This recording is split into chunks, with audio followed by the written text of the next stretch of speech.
المشاهدون الأفاضل، أسعد الله أوقاتكم أينما كنتم، بكل خير أحييكم وأقدم لحضراتكم نشرة أخبار المساء من الفضائية الإريترية والمستهل كما جرت العادة بأبرز العناوين.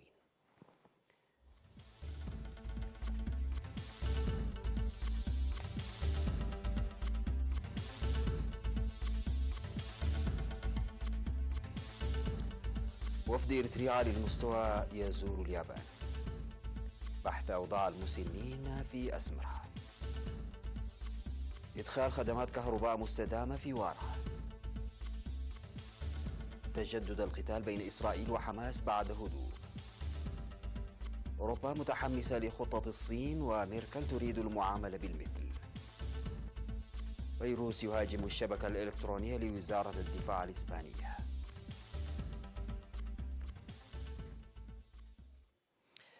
السلام عليكم ورحمة الله. يجري الوفد الإريتري على المستوى الذي يتكون من معالي وزير الشؤون الخارجية السيد عثمان صالح ومستشار فخامة الرئيس سيد يمان قبرآب، والذي يقوم بزيارة عمل تستغرق 4 أيام لليابان بموجب الدعوة الموجهة من وزير الخارجية الياباني سيد تارو كونو، يجري لقاءات مع مختلف المسؤولين اليابانيين. وبحث الوفد مع رئيس وأعضاء مجموعة اليابان إفريقيا في البرلمان الياباني أهمية تعزيز علاقات التعاون بين اليابان وإريتريا واليابان والقرن الإفريقي. كما تبحث الوفد مع رئيس بنك التعاون الاستثماري الياباني السيد تاداشي مايدا، الذي أكد بأن البنك يدعم ويشجع الشركات اليابانية للاستثمار في إريتريا. ويقوم الوفد الإريتري عالي المستوى بزيارات تفقدية للمؤسسات الإنتاجية اليابانية. وسيجري الوفد الإريتري عالي المستوى خلال زيارته لليابان من 25 وحتى 29 من مارس مباحثات إضافية مع مختلف المسؤولين اليابانيين حول تطوير العلاقات الثنائية والشراكة التعاونية. عقدت وزارة الصحة سمينارا بالتعاون مع منظمة الصحة العالمية لبحث أوضاع المسنين والدفاع عنهم. وأوضح الدكتور عند برهان تسفازيون ممثلا لوزارة الصحة إن الدراسة التي أجريت بشأن المسنين عام 2010 أظهرت بأن عدد المسنين المتجاوزين لعمر 65 عاما يبلغ عددهم 7% من الشعب، ولا يمكن تقديم معلومات دقيقة عن أحوالهم في البلاد لعدم وجود خدمات صحية خاصة بهم وبنى تحتية تضع الاعتبار لأوضاعهم ودراسات آنية بشأنهم. من جانبها أوضحت مندوب منظمة الصحة العالمية في إريتريا الدكتور جوزفين نامبوزا عن وجود 46 مليون مسن في إفريقيا، ولأن أعداد المسنين ستزداد لتصل إلى 67 مليونا عام 2025، فإنه يتطلب وضع خطة عام 2020 تضع في الاعتبار أوضاع المسنين الصحية والاهتمام بحياتهم المعيشية والاجتماعية. وقدمت الدكتور نانسي كيدولا خبيرة رعاية الأمومة والطفولة في منظمة الصحة العالمية لشرق وجنوب إفريقيا توضيحا حول أوضاع المسنين والرعاية والدعم المقدم للمسنين على مستوى العالم والإقليم. كما قدم مستشار الصحة العامة في وزارة الصحة السيد تمسجن أرآيا توضيحا حول أوضاع العامة للمسنين في إريتريا والرعاية الأسرية التي يجدونها والاحترام الذي يحظون به في المجتمع. وسيتواصل اللقاء الذي جرى في قاعة أوروتا ليومين بمشاركة الجهات الشريكة لإعداد خطة تضم توجيهات عامة عن أوضاع المسنين ورعايتهم.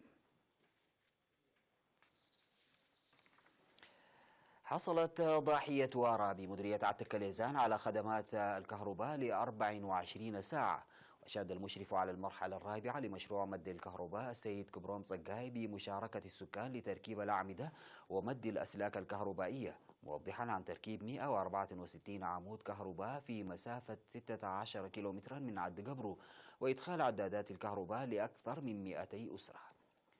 وأوضح السكان بأن المشروع يعكس جهود توفير الخدمات الاجتماعية بتعاون الشعب والحكومة، وينهي مشكلتهم مع خدمات التعليم والمياه والمواصلات التي أرسيت من قبل. وأوضح مسؤول شركة الكهرباء في مديرية عتكليزان السيد دانيال ردا إن أغلب قرى المديرية تحصل على خدمات الكهرباء وسيتم إدخالها مستقبلا في القرى المتبقية.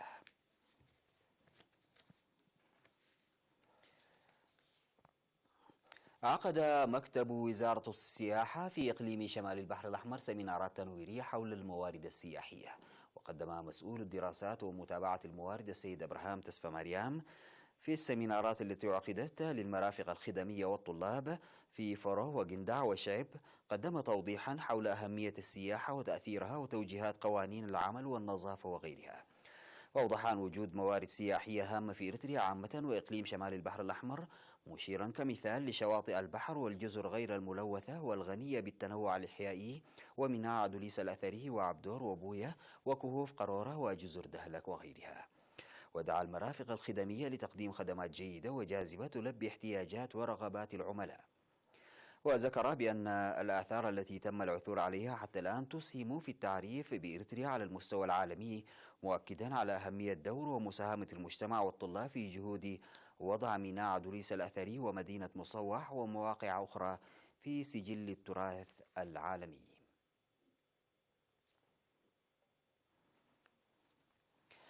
أوضح مدير ضاحية هبر زعدة السيد محمد حامد عمر أن الجهود تتواصل لحل مشكلة مياه هبر زعدة، حيث يتم بتعاون الحكومة والشعب حفر بئر. وقال إن ضمان توفير المياه إلى جانب وجود خدمات التعليم والصحة سيساعد في تجميع القرى. وأشار إلى أن تأخير إعداد الخطة السكنية ومشكلة المواصلات من التحديات الكبيرة، داعيا لإيجاد الحلول لها. وتضم ضاحية هبر زعدة قرى أسكاك وأمبرهرة ولويت وأتحروايت وجويني، وتبعد حوالي 68 كيلومترا إلى الشمال من مدينة كرن.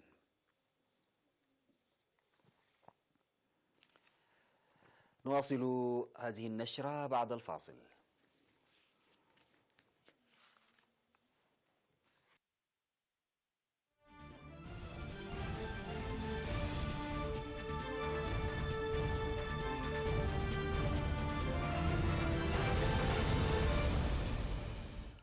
أطلق نشطاء فلسطينيون صاروخا من غزة على إسرائيل يوم الثلاثاء، مما دفع إسرائيل للرد بضربات جوية كسرت هدوءا أعقب يوما من القتال عبر الحدود بين إسرائيل وحركة المقاومة الإسلامية حماس، من شأنه أن يؤثر على انتخابات إسرائيلية بعد أسبوعين. ونجحت وساطة مصرية ليلة الاثنين في وضع حد فيما يبدو لأكبر تصعيد إسرائيلي فلسطيني منذ شهور، والذي بدأ بشن الفلسطينيين أعمق هجوم صاروخي يسفر عن وقوع إصابات في إسرائيل منذ 5 سنوات.